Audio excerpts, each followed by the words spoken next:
A Fundação Sinaruba está organizando o Playa Film Festival, essa é de 4 edições que nós estamos organizando, e também toma lugar o weekend aqui, que é riba já sabra com já bierna na Casa de Brenci mitras, anterior é público bem para diferente, uma seleção de diferentes películas no Cortico, e porta também abre de 7h30, evento está começa 8h, essa é riba está conta para riba já bierna e riba já sabra também, anterior já domingo nós temos entregamento de prêmio, que nós vamos entregar prêmio na película não ganador.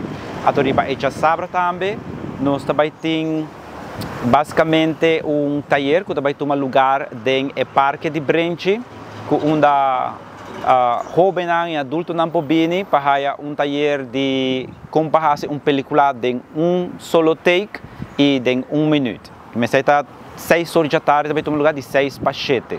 Sim, nós temos uma seleção bastante grande.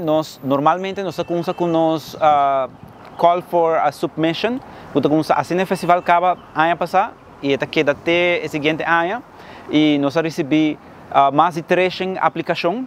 De nós nós fazemos uma seleção, tem vários short films, nós dividimos em categoria. E para mim, quando nós começamos a art film, nós também passamos art film no lançamento, depois nós temos película no Cortico internacional e depois também sunan que cai que nós chamamos Kingdom of Shorts, que consiste de Aruba, Bonaire, Corsol, Saba, Sint Maarten, Sint Eustácio e Holanda. Dentro da categoria nanan, nós temos uma competência que tem vários prêmios, que basicamente é prêmio para a melhor película, prêmio jurado e prêmio público, que é importante para o público bem para apoiar a película local e para votar para a película que não quer para ganhar.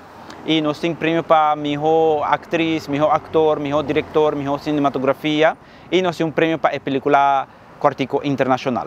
Película de Kingdom Short, turta ficção, que é de diferentes tópicos, essa é a história de diferentes islas e vamos de Holanda também, pero para a categoria de internacional, short film internacional, essa está abrindo para documentário e ficção também.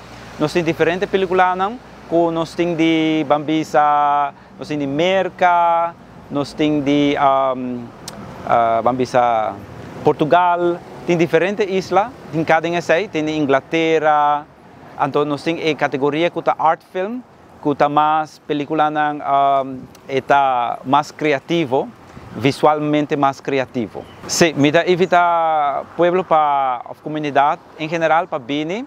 Nós temos me dá querer película para diferentes gostos.